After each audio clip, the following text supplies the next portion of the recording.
With the planned increases in government spending announced yesterday, are tax rises now inevitable? So the government's promised to spend billions on all sorts of things, infrastructure spending, on the NHS, for example. There will be cuts as well. But this is now where the conversations are going. Are tax rises now inevitable? If anyone knows, it should be you, Darren. Is that what we're going to be facing? So look, the spending review yesterday was dishing out the budget that the Chancellor put together at the budget last autumn. So you'll remember the government made some decisions on some tax changes, employer national insurance contributions, non-dom tax status changing, VAT on private schools changing, and also updated the definition of government debt so that we could unlock some investment. This spending review is about allocating that money to all of our... Yeah, the time where you just changed the mathematics to make it seem like you were sticking with your fiscal rules, which was stupid. I mean, I don't think it's necessarily a bad thing, right? No, I think it's a good thing, but it's a sleight of hand, is what it is. It's true. I think they could have gone further. They could have unlocked more investment with a different definition, right? Which is funny how essentially that had no effect on the public finances, which show you the fiscal rules are pointless. Yeah. They literally overnight went, well, we're changing what this definition is so that we can have access to more government debt. Did that change how the bond auctions went? All of that stuff about, well, there'll be a run on the pound if we don't freeze granny. That's all smoke and mirrors. Our public services across security, the NHS, our schools, and then our approach to trying to make people better off and create great jobs in every part of the country with improving wages. So it's fully funded and fully costed on the basis of the budget last year. The debate, though, is already moving on to the next budget that will come in the autumn. And the way that we work in the Treasury in this country is that we make those decisions on the basis of forecasts of the economy from the Independent Office for Budget Responsibility. They have to produce a forecast twice a year by law, and that gives you the kind of official view about what we think the best view we can take about what's going to happen in the economy, and then the Chancellor makes decisions in that context. The next OBR forecast will be coming after the summer with a budget in the autumn, and it will be at that stage that the Chancellor will take decisions on any tax changes one way or the other later this year. But some decisions have been taken already on tax. So obviously in terms of income tax, you're right. But when it comes to council tax, for example, the spending plans are predicated on the basis that all councils will increase spending every year, or charging people for council tax every year, an increase of 5%. So that's an increase in tax. It is a tax change. Council tax is decided by councils, not by the government in Westminster. But it's partly decided on how much they get from the government. They don't get enough from the government, they stick up council tax. So Sure. It's a bit disingenuous to say it's all down to the councils. No. I'm just saying that's the decision is taken locally, and in different parts of the country, different councils take different decisions, ranging from normally around 2% to up to 5%, which is the cap they're allowed to go up to. The assumptions that we made in the spending review this week is based on the evidence of how councils have behaved recently, and assuming they will take similar decisions in the future. And the reason that's important is because it is a source of... Also, it's slightly disingenuous to say that the national government have no impact on this. You can absolutely incentivise certain kinds of behaviour from local councils. The Tories, rightly or wrongly, used to have this thing where you'd get an increased block grant if you didn't raise taxes in order to try and keep taxes down, right? Which, again, you can think is a good thing or a bad thing. But it's a lever that government has to try and not necessarily even dictate, but just encourage certain behaviours from local councils without being overbearing. So the idea that they're just completely independent of them and will just do what local councils do, like they're a force of nature, is nonsense. And also on top of this, right, is that one of the big things from the David Cameron era of local government funding, right? You know that it was slashed by huge amounts, right? Massively so, yeah. Yeah. The justification for this was David Cameron going, we're going to give you, as local authorities, all this new independence. Go and fill this gap in your financing by taking on new projects to generate revenue. We're giving you the power to do that yourself, and therefore, if you fail, it's your fault, essentially, right? That was the point, right?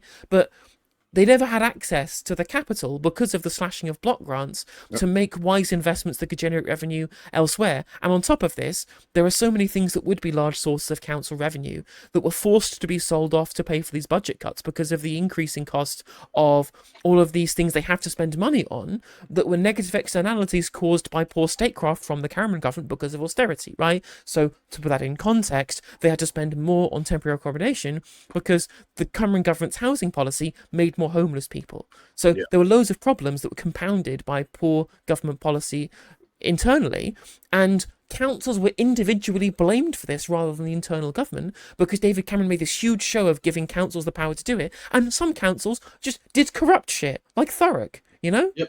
So it was just a whole fucking mess from start to finish. Of income for councils, which we top up centrally. We've put billions of extra pounds of money into councils, but we assume they're going to raise their own income locally. And also part of that goes towards our police and fire services. So in a spending review, you have to make an assumption about that in order to think about the total amount of money going to those public services. And that's what was in the spending review yesterday. Simon, are tax rises now inevitable? A short answer, yes. And that's not my opinion.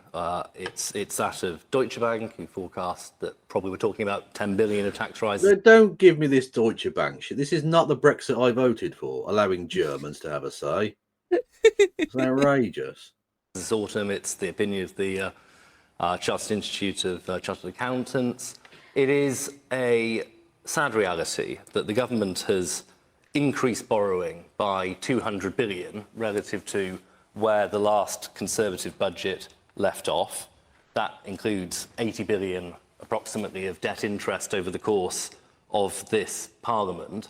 And you can't, I'm afraid, get away from the reality that that has to be paid for. And the weakness... Pause. These are for capital projects. They pay for themselves. That is the point of borrowing for capital investment. Just like, I don't know, any business would do. I am loath to compare a government to a business, but it's the only language that these bellends understand, right? When you're a business, you borrow money for capital investment, and then you pay down that debt with the revenue generated from that asset. It's really not a complex dynamic that I'm having to explain here to somebody. And quite frankly, you're saying, oh, so terrible they're borrowing more. No, it's great they're borrowing more. We spent years and years and years not borrowing, and it fucked the country up, right? Yeah. They're not borrowing more. I want them to borrow more, actually. I want them to tax and borrow more than they are currently doing. But the fact we're at least getting some investment into affordable and some social housing is quite frankly more than your government did. And you know that it's more than your government did, because you've been on Twitter complaining about the housing situation for young people in this country, and why you think you lost an entire generation of young people, and now you're complaining about them doing the thing to fix the problem that you identified. Of the economy, and we saw today that the economy shrank by 0.3% last month. The fundamental need to stick within the OBR guidelines, which exist, means that I think it is absolutely inevitable the Chancellor will be coming back. And I think, sadly, we've already seen... I'm sorry, who voted for these OBR guideline people? What? When did this become a thing, that the government we elect has to stick within the unelected OBR's unelected, unvoted for guidelines? Well, it's unfortunately what we elected when we elected Labour. Obviously, we didn't vote for them, but the country did. I'm talking collectively here. And as I said, part of their policy platform was allowing the OBR to have control over where spending would go. Again, this Liz Truss lock thing. Fucking stupid. Very stupid. That this government can't stick to its promises. So Rachel Reeves last autumn at the CBI, she used her speech to say there'll be no more borrowing and no more taxes. Well, we've already got more borrowing and we're about to get more taxes. And this is a doom loop for the British economy. We cannot keep living beyond our means. And at some point, sadly, the markets will call time on that. No, it's Lots not of true. hands up. What's really funny, right, is if you look at what's happening to bond yields, right? Since the spending review, the yields have only gone down. Right? So actually, the idea that the extra borrowing that we're doing that's predicted to be happening, right? This is where the spending review has set out where the borrowing is going. The broad consensus of potential bond buyers has determined that they think that it's now more likely to be paid down, that it's more fiscally prudent because the yields have dropped, so therefore the values of the bonds have gone up. I'd like to know what you would do differently as a Conservative Party. Because you're saying that you wouldn't raise taxes, and you're very good at saying, oh, you know, in time we will give policies, and it's easier as the opposition party to say, oh, well, they're going to come back and they're going to do this. However, particularly as you were part of Liz Truss's government, I'd be really interested to know how you would do things differently. Briefly, Simon, the big mistake that Liz made was not to show how tax cuts would be paid for. That was the fundamental error. She's kind of not wrong here. It's true. Yeah, she should have showed how those tax cuts would be paid for. The issue, of course, is that she couldn't do that because they weren't. Like, it's not difficult to understand that if you give already rich people a bunch more money, they're not going to invest that into businesses. They're going to either put that into property or financial instruments, things which you get a better return on in this country, or it's going to get stashed in the Cayman Islands. Yeah, she didn't show how tax cuts could be paid for just because they couldn't be paid for. Okay, flex, I guess. Yeah. Of the mini budget. And in some ways, of course, that's the comparison we're seeing here today, right? Was that obvious to you at the time, as It in was. cabinet there, or were you thinking, yeah, go? I think as the summer went on, the summer of 2022, it became. I wasn't a Treasury Minister by the autumn of 22, but it had become clear that the impetus was endless towards more radicalism, going for growth more and more aggressively, and that was clearly attention. I was the Secretary of State for levelling up, and we were designing enterprise zones to try and grow the economy. And it had gone from 5 to 10 to 15 to 20 to 50 to why have any limits at all? And you could feel that tension. On the very specific question about what we would do differently, the answer has to be spending control. And that is a difficult thing to say. So making cuts? Yes, absolutely. It is about bringing a welfare budget in particular back down under control. So the United Kingdom at the moment spends somewhere... Again, back down under control when it used to be massively bigger than it currently is. And again, the country didn't collapse beneath the waves or anything. We were fine. It's worth pointing out as well, as we discussed on a stream the other day, that Britain's welfare state is one of the least generous in like the developed world. Yeah. It's lower than Slovenia, and people out of work in the last 14 years, in only 2 of those years, did the welfare state provide for the basic essentials of living. Mad. Absolutely mad, insane shit. We need honestly, President Xi, our country yearns for freedom. We're north of £300 billion on welfare. We are going to have to, as a country, bring that down. Well, realistically, at some point, we have to answer the question about whether we're living within our means, and we are not. Yes, we are. We're living well within our means. It's just that we refuse to tax the 12 people who own everything. That's the problem. We are the 6th richest country on the planet, and yet we have, as you pointed out, one of the worst safety nets of any nation. That UN representative specifically came to judge us on how we were treating the disabled, and it said they'd violated their human rights. That was the Tory legacy. Yeah. And he's like, actually, we do need to violate them more. And even more than the Labour Party are going to further violate them. Yeah. What as a country? All right. And that is what we need to do differently. Let me hear a bit more from our audience, because there's lots of hands up. Yes, the man here in the front. What's the bet Yusuf talks about immigration? 100%. Cool. Literally 100%. Yeah. Do we think on the panel that by saving money, housing illegal immigrants in hotels... Oh, he's been and beaten to the moving around punch. country, perhaps we could put that into the economy, and that would help us much more than increasing taxes on people that are already hurting. Okay, we are going to come back to that point. So Rachel Reeves did say in the spending review that she wanted to end the use of asylum hotels by 2029, right? Yeah. So it's not like the government isn't listening on this one. But again, there are loads of people who are under the impression that governments are doing this because they want to, and not because they have a statutory obligation to do that, because we have signed up to the Refugee Convention. And this is the kind of person whose vote they're trying to chase, who isn't listening. They don't care that the government are like being horrific to migrants, because they're not being horrific enough. You know, you're not going to win that kind of person round. man in the glass. I think the government is playing boomerang with our money. They gave some money yesterday and then be claiming it back through taxes. Investment, what they should be thinking about. And the man in the... The biggest things in the spending review were all investment expenditure, all capital expenditure, right? Yeah. What? And also, they're giving us money and then they're taxing it back. Yes, that's how taxes work. That is sort of how that works now. What the fucking crazy thing to say. Yeah. I was trying to work out what the hell his accent was, but... Check shirt with a... There's 2 check shirts in a row. It's going to be a bit tricky here. Let's hear from both of you. So the man slightly further forward, yes, with the glasses. Yeah, you. Yes. Why do I get the feeling that this budget, just like any other, is a continuation, slight modifications? It's all about neoliberalism. It's all about austerity for the masses, cutting government services to the core, funneling money into private industry. When are we going to decide that neoliberalism is dead and we need an alternative way of doing things. All right, the man- Chad. Yes. Round of applause as well. Absolute Chad behaviour. If the government's so short of money, perhaps the panel will be interested to know that we import over £100 billion of oil and gas every year, when there's plenty of oil and gas in the North Sea. And Okay. pause. Darren. I'm gonna have a fucking aneurysm. It costs the same. It costs the same. The price for oil and gas is set by international markets because that is where it is sold, right? Yep. We are competing for our own oil and gas when we drill it. The same people we're competing with for Norway's oil and gas or for Saudi Arabia's oil and gas, right? The price is set by OPEC Plus Yep. when they decide the broad volume of oil and gas that's on international markets because they control huge amounts, like a huge percentage of the overall supply. That's what determines the price, not whether it comes out of Rosebank or whether it comes out of the Gulf. Yep. So the question is, are tax rises now inevitable?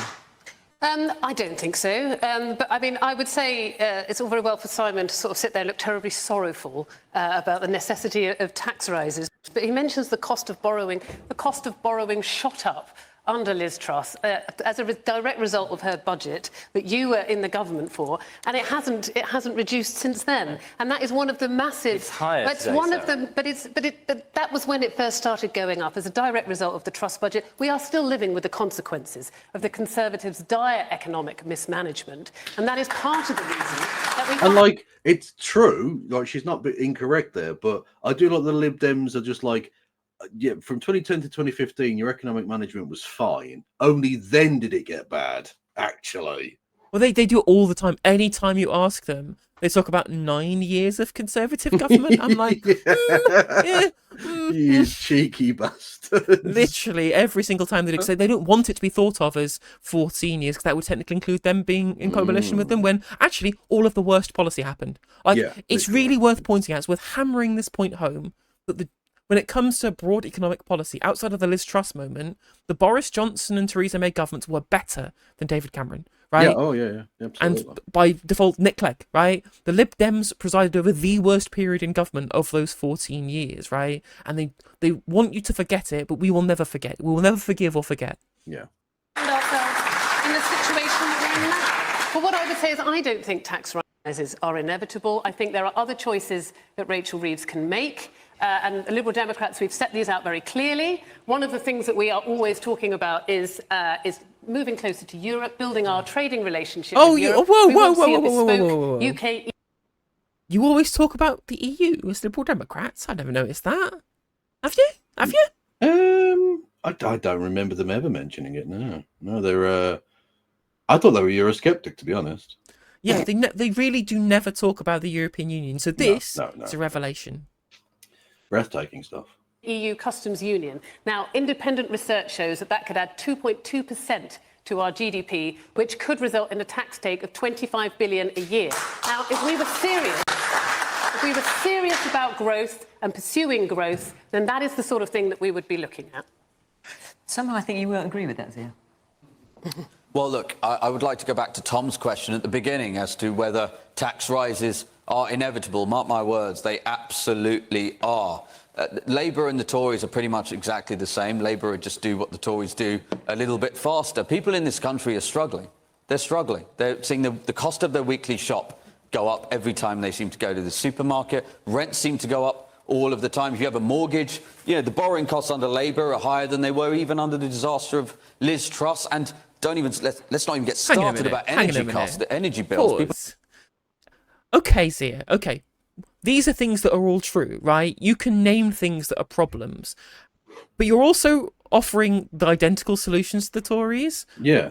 Like, you seem to want to block planning. Like, you seem to be anti-building. That's what Richard Tice was talking about in the local councils where they're trying to court the NIMBY vote. So you're not going to do anything about housing, really, or landlords. For example, landlords vote for your party. A property magnate is Richard Tice, your previous leader of the party. And on top of this, you say, oh, well, even worse than the Labour Party still got high borrowing costs, just like under Liz Truss. I'm like, but your proposed spending arrangement is Liz Truss on steroids. It's like turbo austerity and turbo tax cuts. Yeah, indeed. People are struggling. And I will say this, British people throughout history have been willing to take pain, willing to make sacrifices for the greater good. But as the gentleman in the front row said, how can you look British people in the eyes and say, make the sacrifices when there's infinite money, apparently, for citizens of foreign countries, whether it's people coming across in small boats, asylum hotels at 5 billion a year, 15 billion a year in foreign aid, or the Chagos Islands to seed supplementary. He's out Kemi. No. No, the Tories are supposed to be obsessed with Chagos. What's going on here, mate? And it's just, again, like, oh, we spend this amount of money on these things. Well, first of all, the spending on asylum is an obligation of the government because of the Refugee Convention. The foreign aid is literally spent to stop the migrants that you say are bad coming here, right? The whole point of foreign aid is to stop destabilization in other countries so that we have fewer asylum seekers, right? So your plan for dealing with the asylum seekers is cut the thing that stops them coming. Well, brilliant. I guess we'll just have more asylum seekers then. And when it comes to the Chagos Islands, I'm just like, yeah, we're paying money to rent a military base. So if your argument is just get rid of the military base, you know what? Based. I do not think that is what he's driving at here. But what he's probably saying here is, let's just ignore international law, because as all conservatives know, rules are for other people to follow. And then rent it back at the cost of 30 billion. And by the way, that's funded. Idiot. Whoa, no, pause again.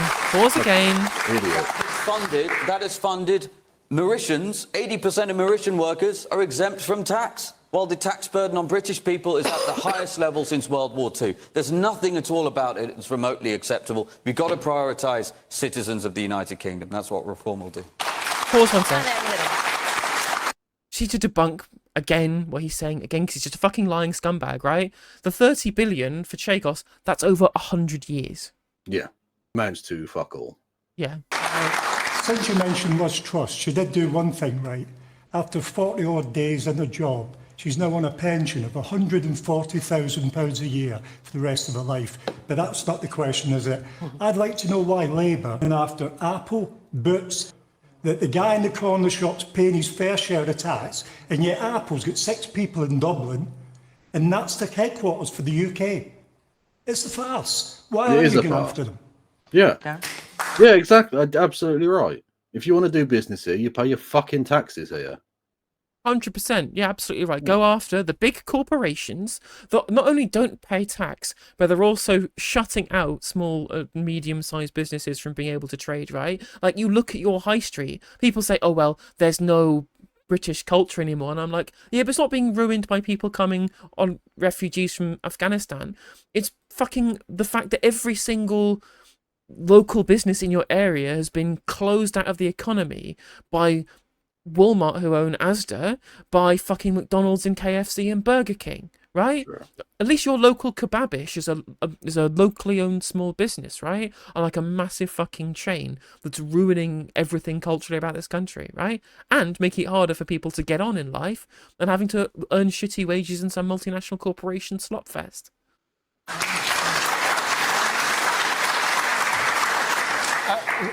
We're putting a record amount of money into HMRC to tackle tax avoidance and tax evasion and fraud. We're upgrading their IT systems to be able to catch these schemes earlier on, and we're projected to increase tax take as a consequence. Hiding in plain sight. They're there and they're not paying the taxes. That's a fact. And now Trump's in power. If you go after Apple, you know what Trump's going to do, don't you? Sure, I take the point, but all I'm saying is that for our tax collection system in HMRC, we're putting record levels of funding into the tax system to be able to claw that back. Well, the question on Apple is around global taxation systems. We have a digital services tax in the UK, so that where companies make profits in the... And you're about to bend over backwards to Trump and Musk to allow them to not even pay that. I mean, it's just funny because the Lib Dem on the panel actually has a more radical plan than them, which was to not cut it, but actually increase more than double it. Exactly, it should be massively increased. What the fuck are they paying less than your average corner shop owner? It's ridiculous. Obviously, what we can't do is claw back tax that's residing in other countries, but in the UK, we're definitely going on. No, but what you can say is if you want to do business in this country, this is the amount of tax you will have to pay. You could do that, but you won't. You'll just go, oh, they've got money in the Cayman Islands. Okay, I don't give a fuck. tell them to transfer X amount of money from the Cayman Islands to us immediately, or we shut them down. Like, imagine if Alibaba went to Xi Jinping and said, actually, I'm going to move to Macau and not pay tax to the People's Republic of China. Do you think Xi Jinping would just go, yeah, all right, that's fine then. Sure, go ahead then. I think the head of Alibaba might find himself being investigated for everything ever. After that, and increasing the amount of tax coming into the system by tackling fraud and avoidance. But look, I just want to tackle this issue about Labour being the same as the Tories, because I find it personally offensive. I mean, we've increased the national minimum wage, we're building a new generation of council houses, we've extended free school meals to every kid in school that's on universal credit, we're paying our doctors and nurses the salaries they've been looking for years as a consequence of our investment. We've increased spending on doctors and nurses for the last 2 years when the Tories wouldn't even talk to doctors and nurses, which is why they were on strike. The thing that is the same is when Reform and the Conservatives give you the simple answers to complex promises, but do not tell you how they're going to do it. Those are the questions you should be answering. Wow, a bit of backbone from a Labour minister for once. At least he's one of the people who understands his brief, right? But it is funny when he says we were paying the doctors and nurses what they've been looking for. I mean, well, no, you didn't. No. You came to an agreement, right? Like, you negotiated with the trade unions. Probably a good thing that you did that because it stopped the strikes. And as he pointed out correctly, the Tories literally didn't do that. For 6 months, they refused to meet with the trade union negotiators before strike action happened. And it ended up costing more to do that performative bullshit than if they'd just given them the money they wanted at the start. Exactly. So, I mean, again, what you can say is true is that what Darren Jones is pointing at here is better than what the Tories or Reform UK would have done. Is it good enough? I'll leave that for you to decide.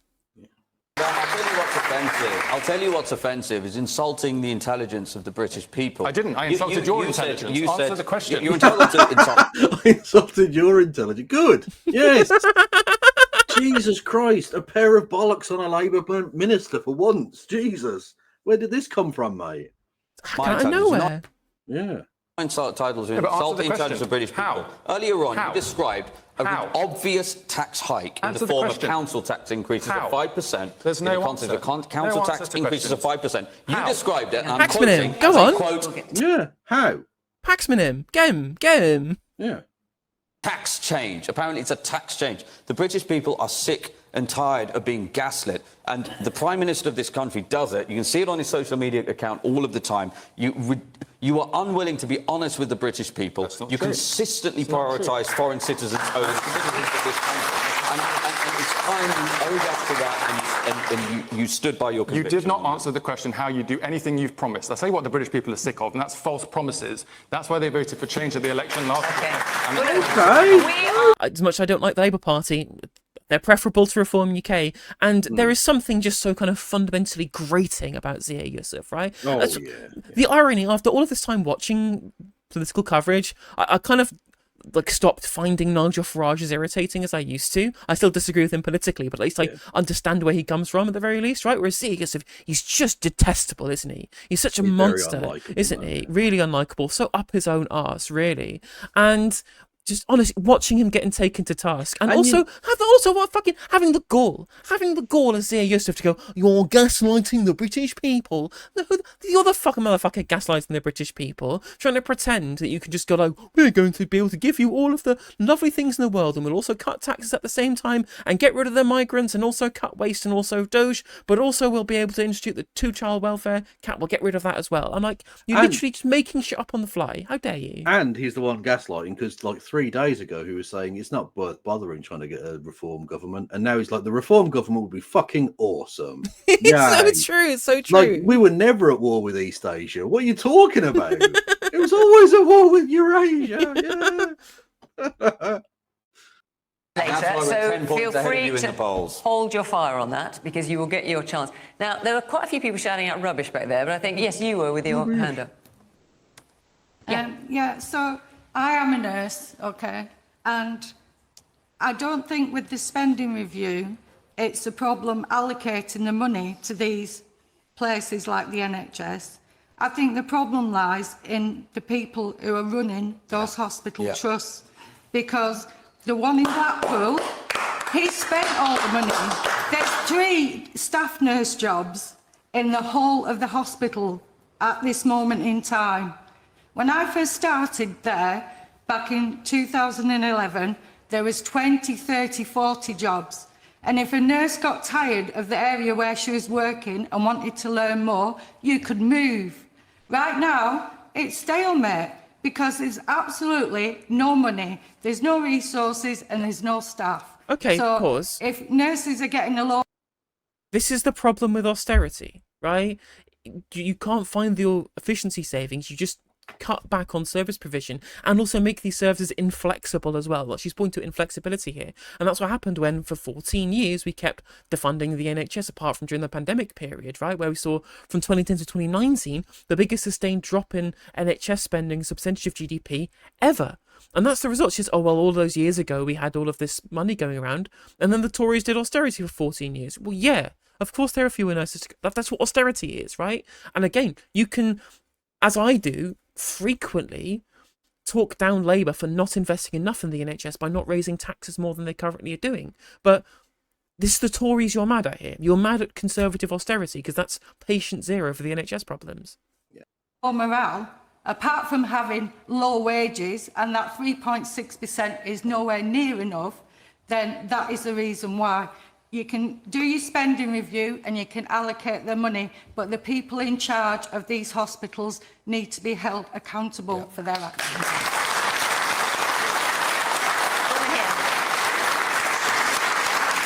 Yes. Thank you. You spoke about growth and you've all got a consensus on growth being really important in our economy. And you spoke about decreases in the welfare. Yet everyone's not spoke about skills and the importance of skills in that growth, and no one's talked about investment in colleges, which is a large lever in that growth. The IMF said that college teachers are paid £7,000 less than school teachers. So what would you do differently? And that's to all of you on the panel. And is this something that you do? I'm on the board of governors at Blackpool and Fylde College, and I'm also passionate about skills and being a driver for young people, but also for our economy. And talking about AI, those people are going to need to be reskilled as well. So that needs investment. And that's the only real way to get that growth, is to develop that talent in this country. I'm going to take a few more questions. I'll come back to it. Man in the pink shirt here. Thank you. I think what the British public are sick of is listening to you lot chipping away at each other and never, ever answering a question with a straight answer. I think it's a perfectly reasonable point to make 95% of the time because it's so true. Politicians don't just answer questions, they just don't do it. But I mean, I probably have to give props to Darren Jones. He did actually kind of answer a question for once. Kind of, I guess, yeah. You, Mr. Yusuf. So I shall give you an opportunity to do that now. We're all saying we want to make savings, we all want to make cuts, but not one party is addressing the big elephant in the room, and that elephant is immigration. No. Oh yeah, no one ever addresses immigration. I've barely heard that mentioned ever. Shut the. I mean, unless, he may be saying we need more immigration so that we have a higher tax base and higher productive capacity. He may be saying that. But I mean, the actual elephant in the room that no one talks about is fucking pensions, right? Yep. It's pensions, because that's the biggest part of the welfare bill that they say they want to cut. Well, we won't touch the triple lock, though, will we? Yeah, exactly, yeah. I'm going to guess that's not what he's saying, though. Yeah. I voted Labour, and if we had an election tomorrow, I would still vote Labour, but they would lose, and we would be under a reform government. A government with no plans and no clue what they're doing. So what they would do to stop that? I'll give you a clue. We've got something called Border Force, and the clue's in the name. So send the Border Force boats out there. As soon as these dinghies leave French water, we turn them round, we send them back, we disembark the... Yeah, how? What do you mean you disembark? What, so you're going to invade sovereign French waters?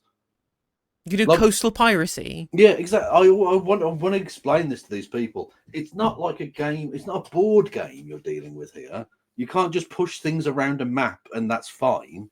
The French Coast Guard will start firing at us. The reality of the world just doesn't sink in with them, does it? No. Passengers, we take away their boats. That's how you smash the gangs, not by flying all over. Okay, but you take away their boats, they're just going to have even worse boats then. Even Well, more rickety, less safe, more sinky, more death boats. If there's one thing that is famously a very scarce commodity, it's inflatable dinghies, right? Those things that you just can't. It's not like you can just, I don't know, go to your local supermarket and buy one, is it? Yeah, but the problem with that is the dogs will smell it. Over the world like Sir Keir Starmer. And instead of saying, let's build more homes for immigrants, let's have less immigrants for homes. One of you... I don't think he said, let's build more homes for immigrants. I think that's a thing you've added to the situation there. And on top of that, and I'm just like, well, okay, who's going to pay your pension, mate? Magic people. Yeah. Please. Have the guts to answer that directly and not go in, oh, we've invested this and that. We need direct action. We need it now. Hang on a minute. Your savings. Hang on a minute. You just don't say you're going to invest something. What else are they going to do with it? Again, he literally wants magic. We want you to do things about the immigrants immediately, violating international treaties to do so, and also spend no money on it as well. Yeah, exactly. Well, because Border Force, you can pay them in claps. One of the things Rachel Reeves announced yesterday, which I'm not sure anyone was expecting, was that there will be no asylum seekers being housed in hotels by 2029. How on earth are you going to do that when the number of asylum seekers coming over the channel, which is a small number of the people, I have to say, claiming asylum overall, most of those have overstayed their visas, but that number is going up. How are you going to achieve this? So one of the problems that we've inherited coming into government was a huge number, it's true, was a huge number of people in hotels waiting for a decision. There was a backlog of people. Okay, but that number's actually increased. The number of people in hotels has increased on your watch. Not massively, but it has. So, like, you're not making the situation better. No, exactly. I mean, the important thing is you need to hire more asylum caseworkers. That's the thing. Exactly, yeah. The way you can tell that this isn't about pragmatism or the need for government finances to be stable or to not overspend in this particular area, and is actually about not wanting the Browns to come here and wanting these people to not turn up at all, is that they haven't set up the processing centre in France that France offered us. Yeah. This is the really important thing, right? Is that if we had a processing centre in France, people could just have their asylum claims processed and then they would be able to come here via regular means and no one would have to get in a boat. It'd be the easiest way of solving this problem, right? But it would mean that, 75, 70, 60% or whatever the current acceptance rate is, of those people who's had their claim heard in France would then come and be an asylum seeker or be a refugee here because their claim would have been successful if it's been processed in France already and they've been allowed to come here. And that would mean that the number of migrants would go up and they can't have that. They can't have that. Yeah, indeed, sir, indeed. And again, it's worth pointing out as a justification for this, right? You may say, we've taken in loads of asylum seekers. We haven't. We haven't taken in loads of asylum seekers. We've taken a tiny percentage. And if we just look at European terms, the number of refugees that we've taken in per capita, lower than Germany, lower than France, lower than Italy, lower than Greece, right? We're lower than a bunch of other kind of big countries in Europe already. Yeah. When you look at it internationally, it's a fucking fraction, right? Yeah. There are millions and millions of refugees in Turkey and Lebanon, the countries right next to the conflict. European countries moaning and pissing their pants and having a fucking meltdown over a tiny fraction of the world's refugee population when the vast majority of them are internally displaced or displaced in countries close to the conflict because they're the first port of call. Honestly, they have their head checked and need to stop being treatless because that's what they are. Yeah. Being paid to stay in hotels because the last government didn't take decisions on their asylum claims. That's why the bill is so high. So we're working through those now at pace. If you are not entitled to stay here, you have to go back where you came from. That's Can I just ask you on that point? Because that's what you've said. That's what you've said, and I'm sure that is what you will say as well. But there are countries that just won't take people back. There are some. So what do you? There's quite a few. I mean, for example, Robert Jenrick was quoting Iraq, Somalia, Ethiopia. Iran, I believe, they are not prepared, on the whole, there may be some exceptions, to take people back. Look, so where are they going to go? Yeah. Look, there are some of those cases and they are difficult, but it is the minority of people currently waiting, which is why we've done returns agreements with countries and why we've returned over 20,000 people who do not have the right to claim asylum here. It is right that we're cancelling the use of asylum hotels because that's not how we should be paying taxpayers' money.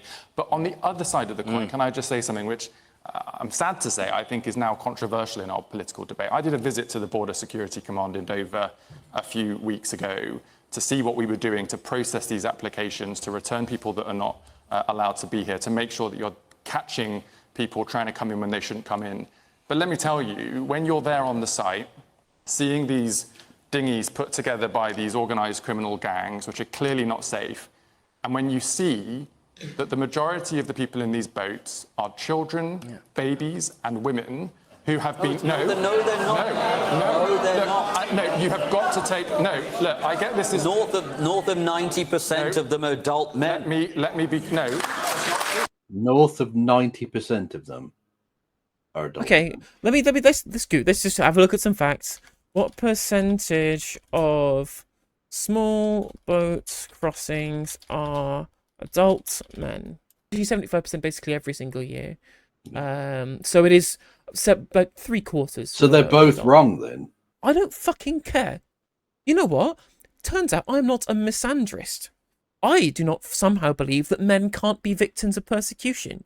I don't think somehow because somebody is a man, it means that they should somehow be less likely to want to claim asylum.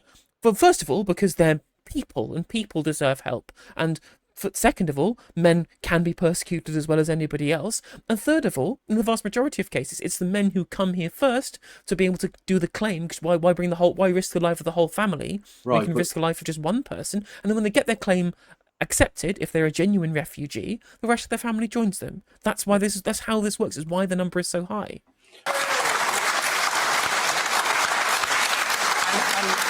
Hang on, you're saying that's not true. No, look, this is why it's controversial. I'm saying it's not true. And I'm saying that this is controversial for a reason, and it's not. You're told not to challenge the audience on question time, but I'm going to. So let me tell you this story. When there are babies and children put into that position by human trafficking gangs who are coming across in the channel with skin burns from the oil from those boats mixing with the salt seawater, I would ask any of you to look at those babies and children and say, go back where you came from. It is right. Okay. And many of them would. Many of them don't care. I mean, that is true. Like, you're absolutely right. Many of them would. But also, like, Darren Jones also doesn't care, right? He's pretending that he cares, but if the Labour Party genuinely cared about the lives of people getting into dinghies, right, they would open up safe and legal routes or give us the processing centre in France, right? Many different ways that you could be doing this to ensure that people wouldn't have to take the crossing. But instead what you're doing is talking a bunch of fucking nonsense about smashing the gangs and the elite Border Security Command when your own Prime Minister said that part of your plan for dealing with this problem was hiring dinghy rubber sniffing fucking dogs, right? You're not serious about stopping these people dying in the Channel unless you take some actual action that has real world solutions, right? And you're not doing any of these things, and because you won't do the things that actually reduces these numbers because you don't want to accept more asylum seekers, you're allowing a room for people to attack you on this when these numbers don't go down. They're saying, let's just drown these fuckers in the Channel, right? It will not lead to fewer crossings. It will not lead to a safer way of doing things. And it will not lead to a lower amount of racist sentiment that led to the riots that we saw last year. Yeah. It's as simple as that, right? You're failing. You're allowing people to die for political reasons whilst pretending not to do so. It is right that we are a country that respects our human rights obligations, but it is also right that we should have a border that is functioning and an immigration system that is functioning. It was left out of control by the last government. You know they're coming from France. And we're France, going to go. right? You know they're coming from France. We're going to take control of it again. It's right that we take a humanitarian response for those people who are put in those positions. And as the government's policy states, dealing with the criminal gangs who are exploiting vulnerable children to use that route, and then tackling the people who should not be using it and making sure that they're not staying in this country. You can do both of those things without politicising it in the way that you do. Yeah. Well, in my previous answer, I made the case that this government prioritises foreign citizens over citizens of the United Kingdom. After that testimony, I can rest my case. How do you rest that case? So number one, well, you were just talking about. So number one, the vast majority of the people making the journey from France by small boat are fighting age, military age males, not women. Fighting age, man, because it's an invasion. You understand? I'm not a Nazi. This is definitely not something that's going to cause more pogroms, is it? This is stochastic terrorism. It's the kind of language that will lead to more riots, which will lead to more people being pogromed, right? Yeah. We'll see exactly the same shit we saw before by pretending that somehow that this is some kind of fucking invading military. Yeah. Children. That's the first point. And I don't know if the BBC real-time fact checkers are working this evening or not. They seem to be when I speak, but let's see. That's the first point. The second point I would You're make such is a that whiny bitch. Oh, you people who fact-checked me. Maybe fewer people would fact-check you, see, if you didn't keep spouting fucking incredibly untrue garbage. Yeah. Talking about asylum hotels and Rachel Reeves saying, we're going to shut down asylum hotels. There was a report today that this Labour government is not only renting hotel spaces, they're actually going to buy hotels at the taxpayers' dime. Wow, they're nationalising hotels. Cool. I mean, that sounds like a much better way of doing it. Yeah. Having access to a building which previously wasn't being used, and then rather than renting hotel space, which you'd have no assets, you'd then have the asset that you can then sell later when the hotel business is up and running again. That actually sounds like a much better plan than we've got at the moment. On top of this, they could theoretically ban Airbnb, and then the hotel business will be booming again. Indeed. Thank you, Oda Historian, for gifting us up to Thinking Sabercat. Much love. Can you just categorically deny that that is the case? That this government, this Labour government, is spending taxpayers' money purchasing hotels in order to house illegal immigrants and asylum seekers? We own government... Well, yes, I'm answering your question. We own government-owned temporary accommodation for when people are waiting for a decision. That is true, but... So you're not buying any more? Well, we've had to buy some to get out of hotels, but it's temporary accommodation. It's cheaper to do it that way. But look, when you say that this means that the government is prioritising foreigners over the British people, you have to explain what you mean by that. Okay, let me explain what I mean. True. I spent many weeks in the constituency of Runcorn and Helsby. Runcorn is a very deprived area. And do you know the issue that exercised people so much and why you lost that seat with a massive swing to Sarah Pochen? The reason is primarily because of HMOs, houses of multiple occupancy. So not the actual hotels. In an unholy alliance of Serco and Yvette Cooper, the Labour Home Secretary, illegal migrants are being deposited into communities where there's no say for the local people about it, people from alien cultures. There's a lot of crime as a result of this. And what takes this to Bond villain levels of wickedry, there are Section 21 eviction notices being given to British tenants, including, and in my inbox I have examples of veterans, including one who is suffering PTSD, who received a Section 21 eviction notice because Serco, at the behest of the Home Office, at the behest of Keir Starmer, is offering 5 to 7 year contracts, 20 to 30% above market rates, to house illegal migrants and asylum seekers. And as a result of that, British people are being turfed out onto the street. There's nothing about that that's... I would be very surprised if that were actually true. I mean, I wouldn't be surprised just because I think Serco are monsters, basically. Like, the idea that Serco... I know Serco are monsters, but that's he's suggesting the government are purposely trying to displace white people, which is not true. I mean, what they've probably done is they've given a contract to Serco, and Serco have been the ones who had access to the property, and then have done it not at the behest of the government, but because they were doing it for themselves, given the mandate of the government contract, right? But as has been pointed out in chat, Section 21 eviction notices are going to be banned as part of the Renters Reform Bill, and the Reform UK manifesto explicitly opposed rental reform. So if you're going to blame anybody for the use of Section 21 notices, maybe blame the party that opposes them being banned. And it's why the social contract in this country is hanging by a thread. So Zia, just be clear, because one of the things that your boss Nigel Farage has talked about is sending, if they come over on a boat, and you refer to it, Simon, if people come over in a boat, you turn it around and dump them back on the beach in France. Practically impossible. How would that happen? How would you persuade the French government to accept that? Well, number one, you might ask them what they're doing with the £400 million of British No, I'm asking you a different question. How would you persuade? Yeah, well, I'm not going to answer your practical question that I can't answer. I've got more rhetoric. Fucking embarrassing. The French government to accept that?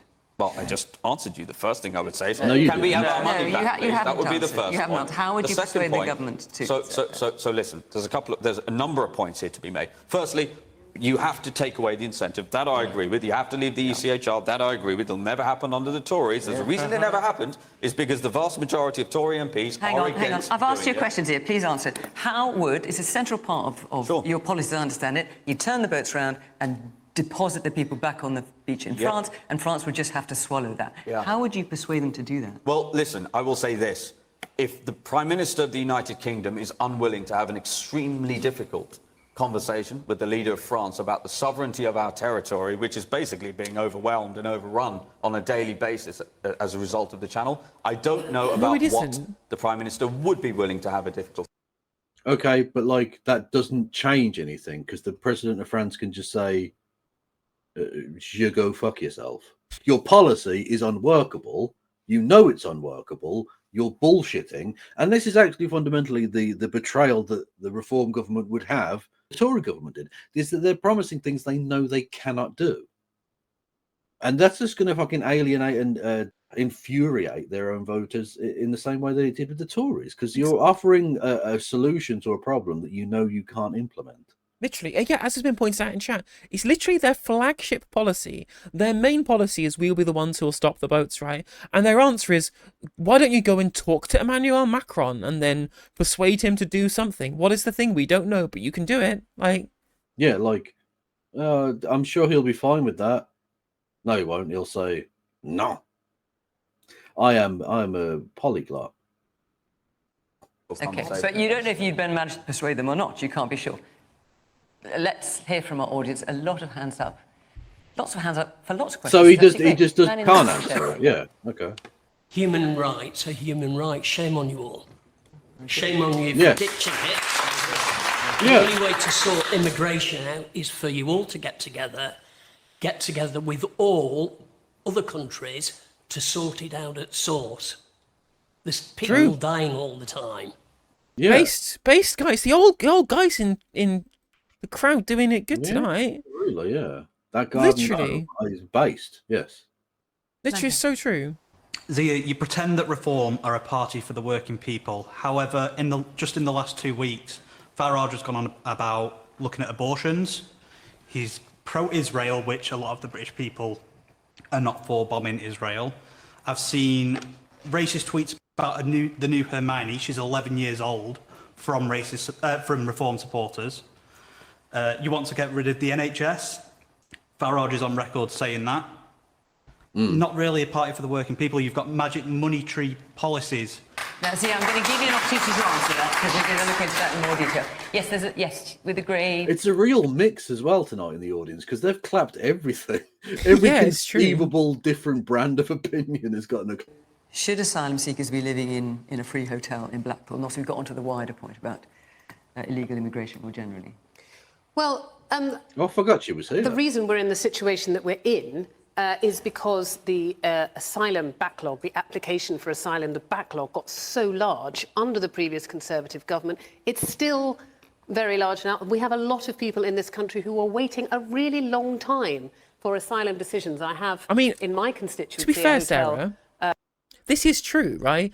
But have you considered that the people in the audience don't care? Don't that give the a people fuck, that yeah. people waiting a long time, they just want these people thrown into the sea or put in the plane to Rwanda or which has had asylum seekers in, and I've spoken to some of those people. They've reached out to me as their local MPs. Some of them have been waiting over 2 years. And you know, that is simply unacceptable. And to talk about incentives, I think for some people, the thought that they could just live here for 2 years, you know, for the next 2 years of their life, actually, if it's going to take us that long, it's not really surprising that some people might regard that as a bit of an incentive. We urgently need to get that down, the amount of time that it takes. Okay, pause.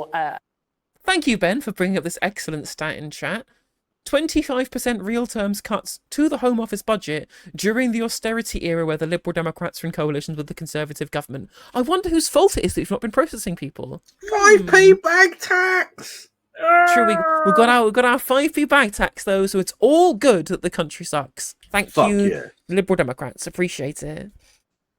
The Home Office, for the Border Force, whoever it is, to make those decisions. They have a right to be here.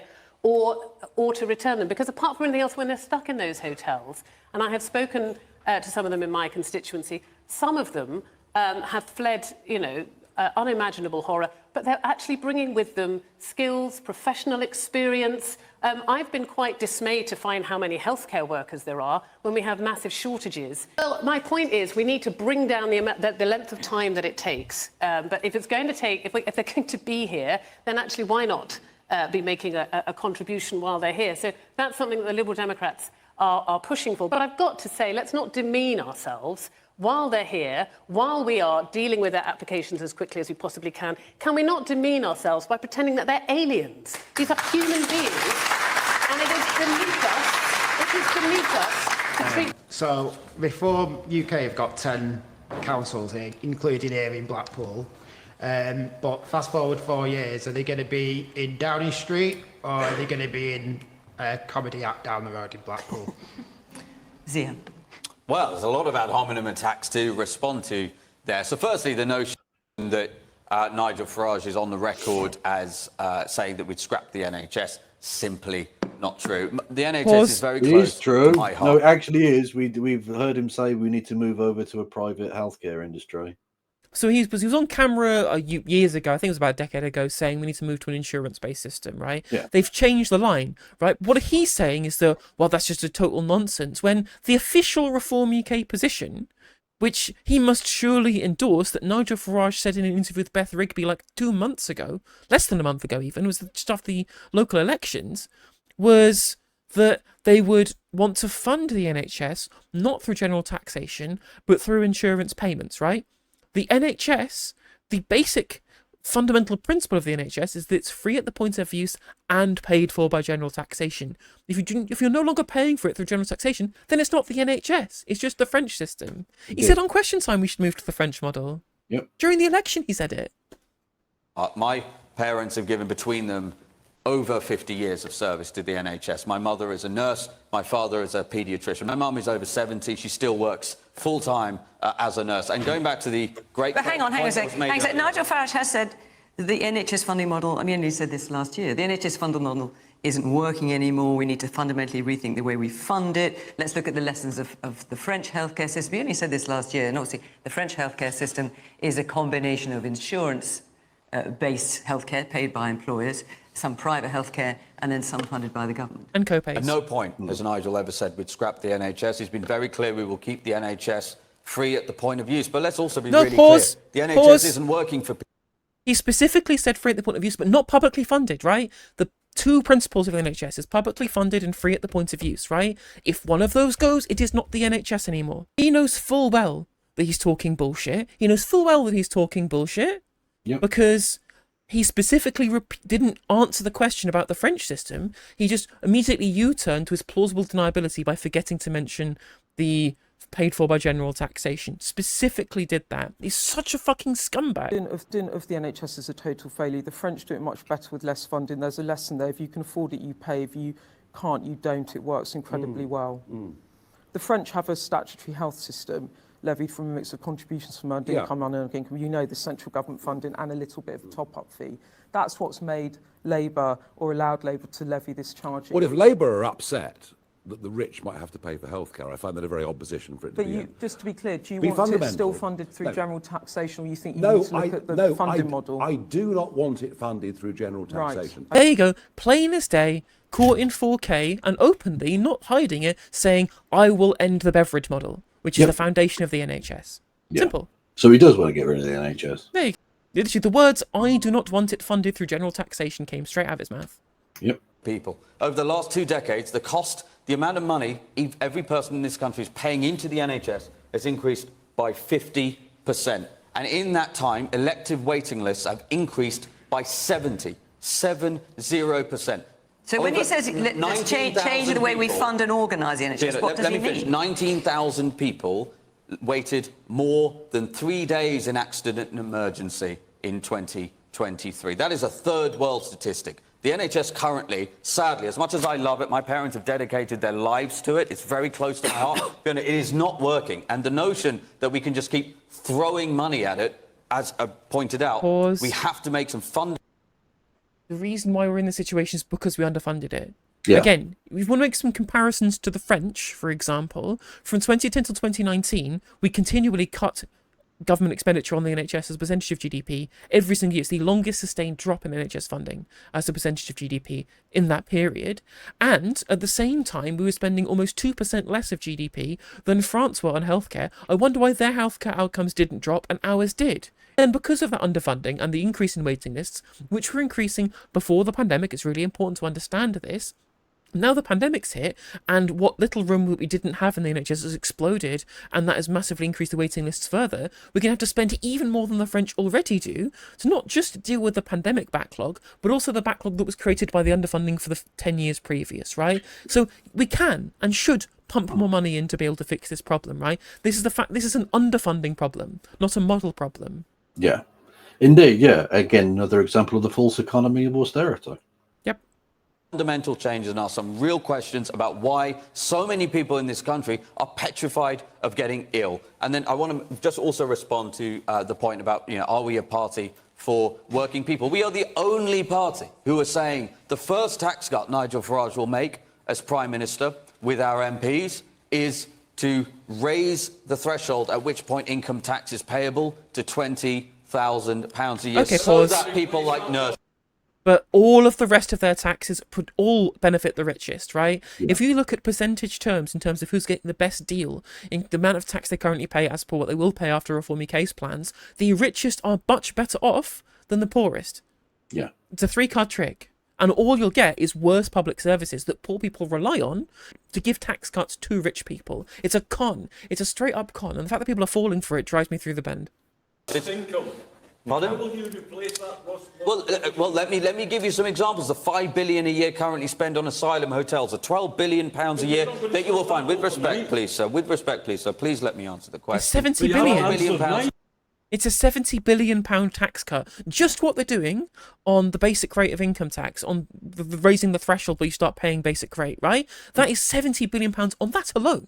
That's before you get into the corporation tax cuts for big corporations as well, by the way. Yeah. The small corporations are getting a smaller tax cut than big corporations under Reform UK's plans, cutting the top rate for the highest income earners, cutting inheritance tax. There are so many other tax cuts for richer people that's before you even get into those, and it's still £70 billion just for the basic rate. Sir, I'm answering the question. Please show me the respect to let me do so. £12 billion a year that you will find directly inside government budgets as a result of the net zero madness that is taking our energy costs to the highest. Net stupid zero. I mean, what's giving us highest energy costs is international oil and gas prices that we are overexposed to because we didn't decarbonise quicker. No, it's the Green New Deal that didn't happen. Fact. Levels in the world and the £15 billion in foreign aid. How can you look Welsh people in the eyes and say it's okay for Welsh 15-year-olds educational attainment in English, mathematics and science to be below the OECD average while we're sending foreign aid, meaningful foreign aid to countries like Turkey and Vietnam? What we could do, mate, hear me out. We could continue to have that soft power of the aid budget as well as actually helping people in the third world. And secondly, tax rich bastards like you properly and pay for the Welsh education system. True. We could do both of those things because we're a very rich country. But instead you want the rich to pay even less tax and that will somehow make the Welsh schools better? Question mark? Vietnam that score higher than them. There's nothing about it that's remotely acceptable. And I keep going back to this point. Reform, the decisions that we will make will be in favour of citizens of the United Kingdom. We make no apology for that. So, look, it's the first time We we've make had no your... apology for that. Shut the fuck up, mate. How the fuck is getting Jeff Bezos to pay less tax for the good of the British people? Please. I didn't know this, but thank you very much for the factoid in chat, Ben. Asylum costs are contained within the foreign aid budget, so he's double counted that. Can't even get the three numbers that he's listed right. Well, of course, because he's a fucking lying, bullshitting bellend. Since you quit Reform last week, you quit saying trying to get Reform elected government was not a good use of your time. Now it is. What's changed? Still the same party. Look, I'm on the record being very clear. I regret that tweet. And I basically worked 11 months, Fiona, without a day off. I'm very proud of what we achieved. in the 48 hours after I sent that intemperate tweet, which I regret, I was inundated with messages, very heartfelt and quite emotional messages, actually, from people. What about all the racism? You're going to mention all the racism that you got from They're just Reform bots. members? They're Yeah? just bots, Kev. That's Nigel Farage's line, by the way. Nigel Farage's line is the racism that he was receiving was not from reforming caseworkers, it was from bots pretending to be them. Just literally, it was fake news, essentially. Yeah, just scream fake news. Just scream fake news. People who's told me how important reform was to them. And frankly, and I'm paraphrasing almost all the messages, whether people agree or not, that people see, millions of people in this country see reform as really the last hope to turn this country around. I'm extraordinarily grateful and proud, and I feel very blessed to be back to try to do that and help turn around the country I love. But when you talk about... Wow, you sounded like a politician then.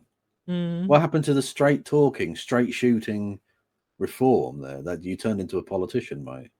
The messages of support. I mean, obviously, your boss, Nigel Farage, to whom you are close, I assume, was talking about the fact that you decided to leave. And one of the things you mentioned that might be a reason, and these are his words, not mine, that interpersonal skills are not top of your list of personal attributes. Ruined. I mean, she's not wrong. Look at his shit-eating grin. Oh, he didn't like that question.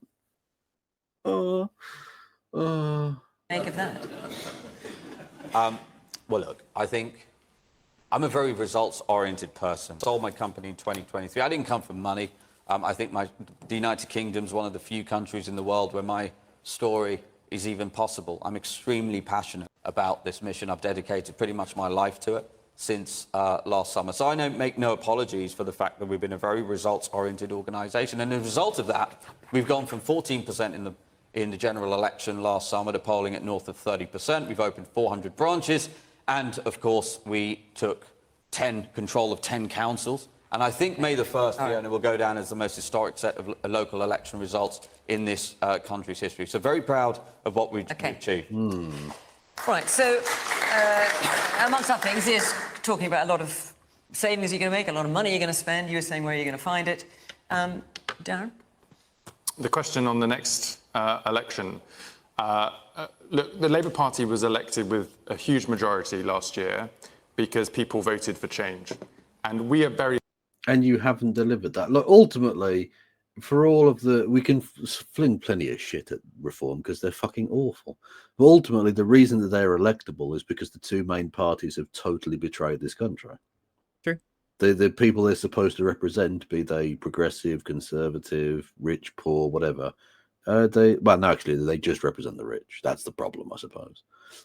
North, South, English, Welsh, Scottish, they just have shit on all of those people. And they're looking for any other thing.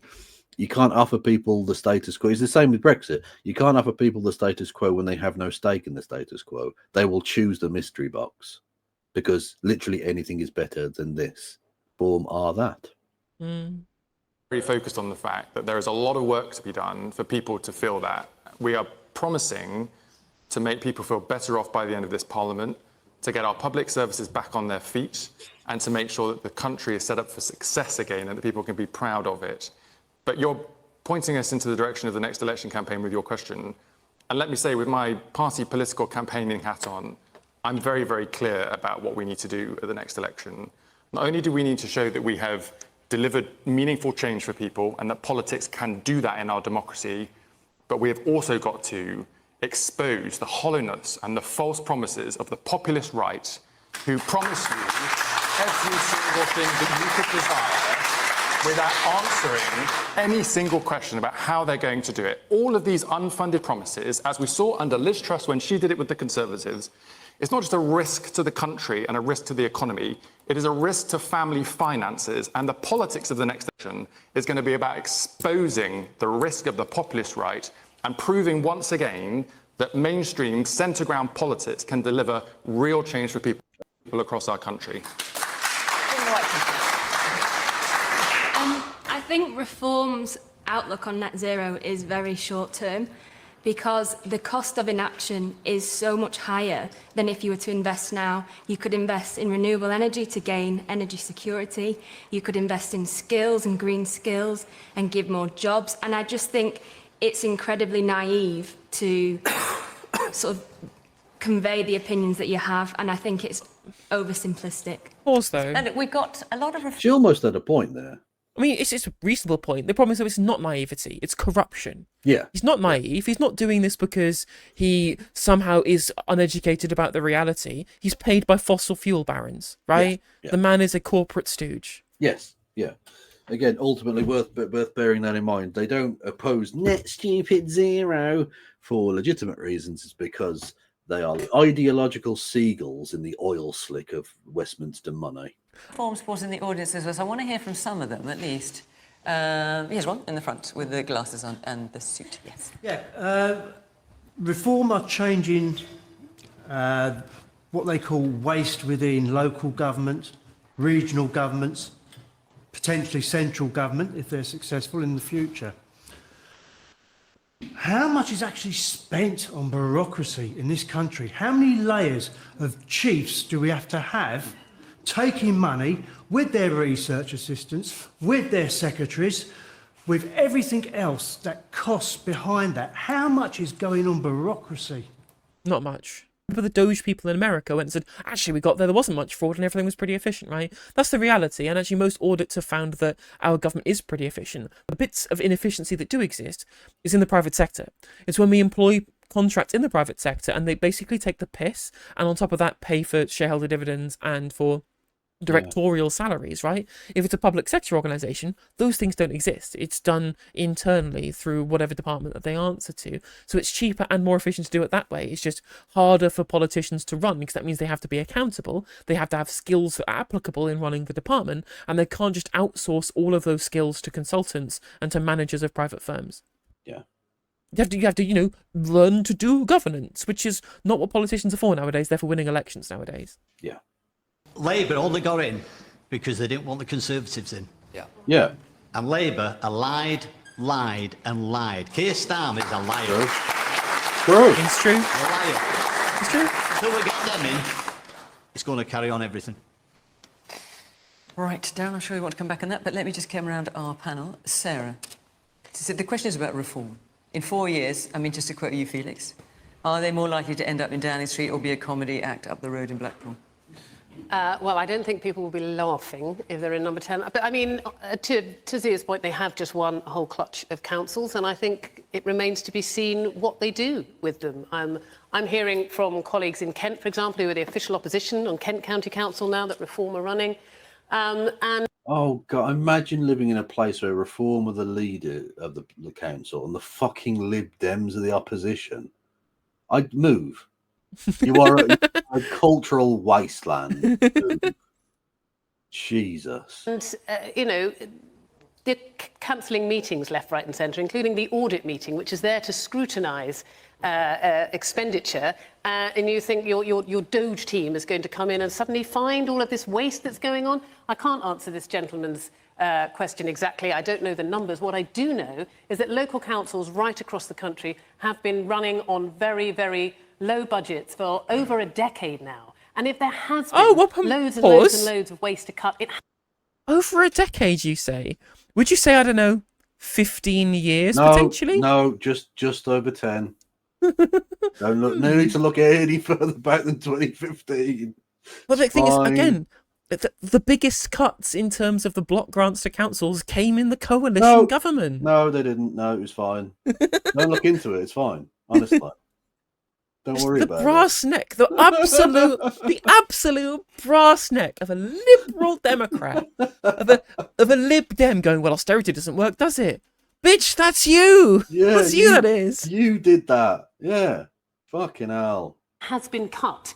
And about and 75%, do you mind if I just finish this point, sir? 75% of what most councils spend is on children and adult social care, and they have statutory obligations that they can't, they cannot cut them any further. There is very, very little waste to cut, and Reform keeps saying that there is billions of pounds to be saved, and that they can cut people's council tax. Let's let them do that. Let's see what happens, and then we'll see if they deserve to be another. Or let's not let them do that, because that would be fucking disastrous for local services. And it's always the way with the Liberals. Go, just elect the fascists then. I'm sure that sunlight will be the best disinfectant. I'm like, well, yeah, then you also have an infected country. Maybe let's not do that.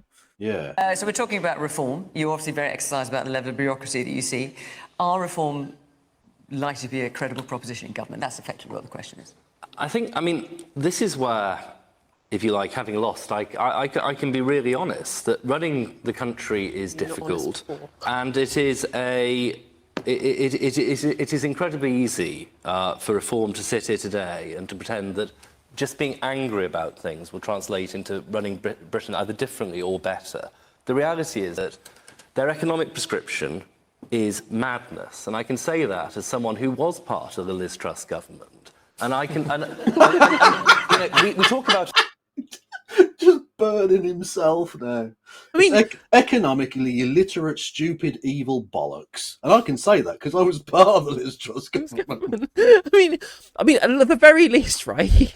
At least has self-deprecation to go, well, we tried it and it was dumb, so if they're going to try it on steroids, then it's going to be dumb on steroids. Yeah. Yeah, I mean, okay, fair dues, but maybe it's a public humiliation kink he has. I don't know. a lot, right, and perhaps rightly so.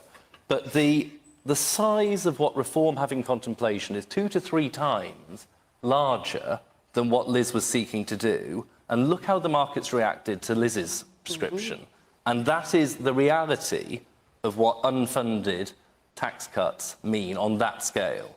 The reality is what we heard it here this evening. They're unable to answer Fiona's question around what happens when the French say no, when you tow the boats back. The reality is they will say no. Are we going to end up in a shooting war with the French Navy when we try and enforce this? Ultimately, that's where it'll come down to, because the French Navy will say stop, and if you don't, you have essentially declared war.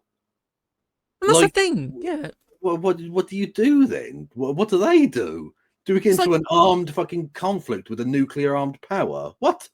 See, and this was the kind of dumb conversation we were having about this when David Bull was talking about on Politics Live or something like 12 months ago. And we're here 12 months later where it's now the main talking point on Question Time, which is when you were memeing before about, oh, Reform is going to go to war with France. We have fucking Simon Clarke going to the chairman of Reform. Your plan is so dumb it would start a war with France. He's going, well, I think we should do it anyway. Are we having let's start a war with France as a mainstream political talking point on Question Time? To be fair, that was basically British foreign policy for like 500 years. True. So it's going back to British tradition. Exactly. Return to tradition. Discard modernity. Embrace tradition. Invade France. It's the only answer.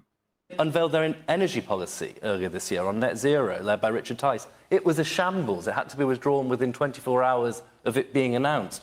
Governing is hard, and reform are not serious. And whilst I totally accept, and I really do, the anger that the public feel about levels of immigration, that is the primary reason why the Conservative government deservedly lost the last general election, it will not be fixed by electing a bunch of people who do not know what they're talking about and who would let you all down very badly if they were to win. Okay. Well, once again, quite a lot to respond to there. Can I go back to the lady in the front row talking about net zero? Look, net zero, we are in favour of clean air for ourselves, for our kids and for our grandkids. You will not find a more pro-nuclear, for example, party than Reform, including small modular reactors, where we have a national champion like Rolls-Royce. The issue is we should not be subsidising it. It's a regressive tax on working people to the tune of £300 per year over the last decade to the average house. That brings the energy bills down. If you don't subsidise it, then the bills will just be higher by the same amount. Yeah. Well, again, it's just the neoliberal cries out in anger. Like it's just nothing. I think it's on the new settlement for clean energy, since we transitioned from the previous shitty government to the current less shitty but pretty meh government we've got at the moment. Is that the change is that instead of being subsidy, gifts, just grants to these people. There's an equity there. So it's not even being paid for with taxation. This is coming from fiscal expense. This is borrowed money that will then get paid back down by the profits that get paid out in dividends because of the fact that the government owns shares in the business, right? So it pays for itself over time. Where you're right to call it like subsidy beforehand, but it's not even subsidy anymore. This is government equity. This is state equity. The difference, of course, that what we shouldn't be doing is state equity. We should have state ownership. And then we keep all of the profits. Yeah. That's why people watching this program, the people in this audience, are petrified to open their energy bills. If you want to have solar panels on your roof on your own dime, that's cool. I like Teslas, great cars. That's fine. But you should not be taxing in a regressive way working people in this country in order to achieve it. And we need to cut our energy costs. I keep going back to this. We will never have proper economic growth in this country if you have the highest energy costs in the world. The US pays 60% less than us. They're growing way faster. The Chinese pay 80% less than us. They are growing way faster. So we need to join China. I finally agree with Reform UK. Absolutely, we should be doing what China is doing by creating more photovoltaic capacity last year than America has ever done in its history combined. And high-speed trains fucking everywhere. Let's go. Let's go. No more walking. You have to take the fucking train. Yes. In terms of the Tories, I mean, somebody who sat alongside Liz Truss and inflicted that damage on this country saying we're economic fantasists is the ultimate of the pot, calling the kettle black. Right, but you want to do what they did, but way worse. That's the point. He's literally the harbinger who's like, no, we tried that shit and it fucked it up. And these dickheads want to do it even worse. Like, I mean, yeah.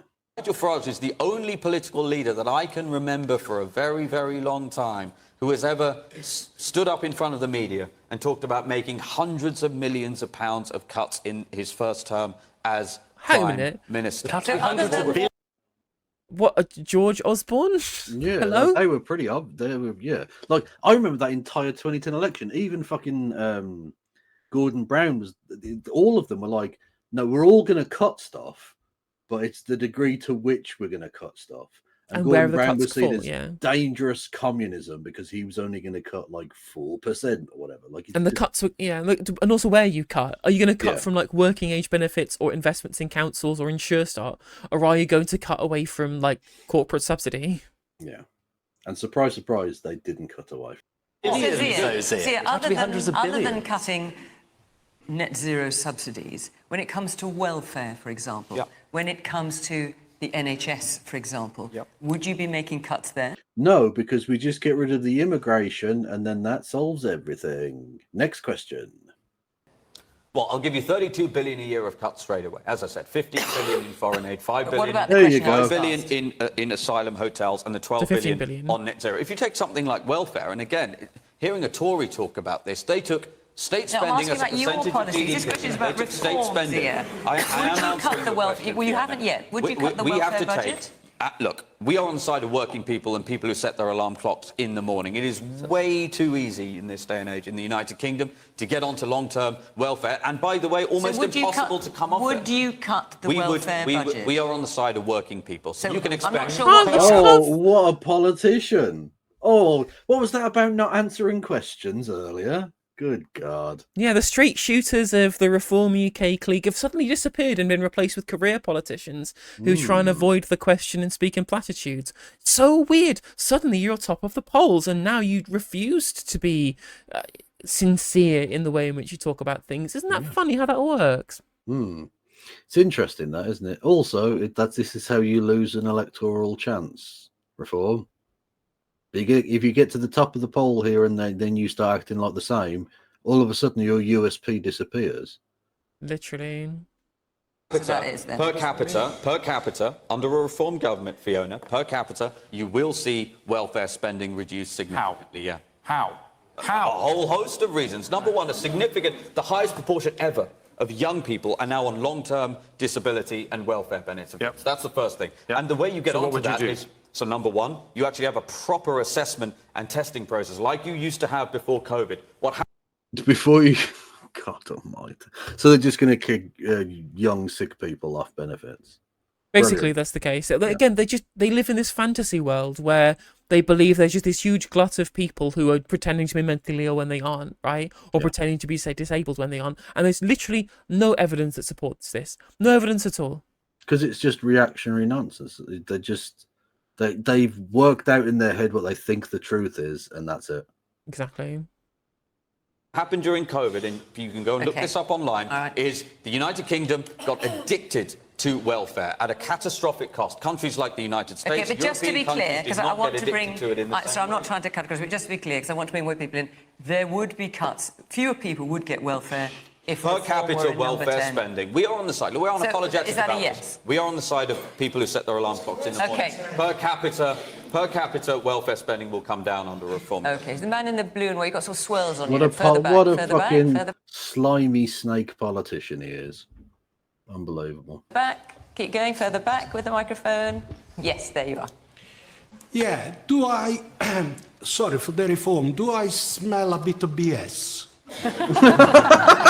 Because you are trying to tell us to trust you and to trust the reform or the Farage show, as we say.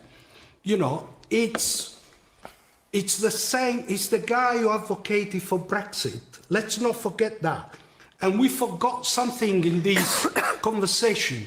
Why the state of the economy is in the mess that we are now. It comes down to one thing, Brexit. Immigration. If we want to talk about immigration, if we want to... Considering this is a reform council area, that's a surprisingly big round of applause for fuck Brexit. From a foreign accent as well. I mean, he's wrong. Like, the problem was austerity. Like, the big problem was the economic decisions that were made between 2010 and 2015, when definitely not the Liberal Democrats were in government, I was about right? to say, this is just a Greek Lib Dem. Yeah. This is the one Greek Lib Dem that exists. Talk about immigration. We're supposed to take back control, according to your Farage imposter, you know. So, I mean, you tell us now we need to trust somebody that really he advocated for even WTO rules, which he didn't know what WTO rules were. You know, North Korea is in that. But anyway, so we are in the situation because of what happened into the economy. All right, we lost mate, for fuck's 5% sake. of GDP, around about 150 billion. So the economy will be fantastic with another extra 150 billion. That's why we are where we are. Let me bring some more people in. Man here in the blue shirt. It's not whether reform will end up in the comedy club. They are the comedy club. In particular to you, Darren. You said that Labour got in because people wanted change. They didn't. Labour got in because they wanted Labour in charge. And why did they want Labour in charge? Because of what you stand for. I think you need to change the narrative. You took over from the Tories, who destroyed this country in 14 years, and you've given them a window No, just to 9 spout years. the stuff Nope. they do. He's now the Doge lead. Like Elon Musk and Trump, it's a matter of time before him and Farage are going to fall out. What you need to do is change the narrative, not just on what we do. I think the spending review actually makes sense, but the narrative doesn't. The immigration narrative, people in this country genuinely care. But when it comes to a choice between people getting things for free and people really struggling, change the narrative. Put the humanity back in what immigration is all about and sort the immigration stuff out. You all talk the same stuff. There are a handful of things we can I haven't change. got much time left. Now, look, what I'm finding is a lot of people have been very critical of reform, and that's absolutely your right. I know there are quite a few reform people here in the audience, and obviously they are doing relatively well in the polls. They just won 10 councils. So I want to just call out again, because otherwise I feel we're not hearing a representative sample of who. So yes, the man there in the black jacket with the white T-shirt. Thank you. It's time's gone by. Failure followed by failure. Promises and belief in what you're saying. The gentleman before me was absolutely spot on. We need something different, okay? The policies may not match people's opinions sometimes, but we need a change. It's like the old cliche, the old film, Brewster's Millions. None of the above. That's how it feels like right now. That's ultimately the truth of it. I don't think a lot of people actually do particularly like Farage's policies. He's not when polled about leaders and stuff. Nigel Farage is one of the most unpopular of all of them. He is, yeah. But people will, if you offer them just the status quo, look with fucking Darren Jones earlier, going the bankruptcy of the populist right, and we need to tell them the good things about centrism. No one wants fucking centrism. Centrism's what got us to this shithole of a place in the beginning. It's fucking awful. It's the fact that you've all got the same opinions. There's one policy that's even allowed. It needs to stop, because people will vote for the mystery box. And the mystery box this time turns out to be fascism. Brilliant. Fucking hell. Yep. And we need passion. And you know what? We are just Britain right now. We need to be great Britain again. And here in the check shirt in the front. One of the reasons that Reform did so well in the local council elections is because, unlike people in Westminster that make decisions for London and the South East, they actually got boots on the ground and came and listened to the people in the local communities. And I speak from a situation where of knowledge. I used to run the food bank here for 2 years. 30% of the clients now that access the food bank, which is obviously run by Faith in the Community and is a charity, are illegal immigrants. Look at the housing situation in Fleetwood. Large Victorian terraces being bought up by people that are making money, turning them into HMOs and then renting them out to the government in Westminster, who haven't got a blooming clue where Fleetwood is, right? To asylum seekers. What Reform did was they actually came into the town. Nigel Farage himself visited Fleetwood, and his people put boots on the ground, listened to what was being... Again, there is a sort of a point here. I don't think that Nigel Farage gives a fuck about Fleetwood, but just actually going to a place and listening to them, there's nobody outside the M25 thinks that Keir Starmer gives the slightest fuck about them.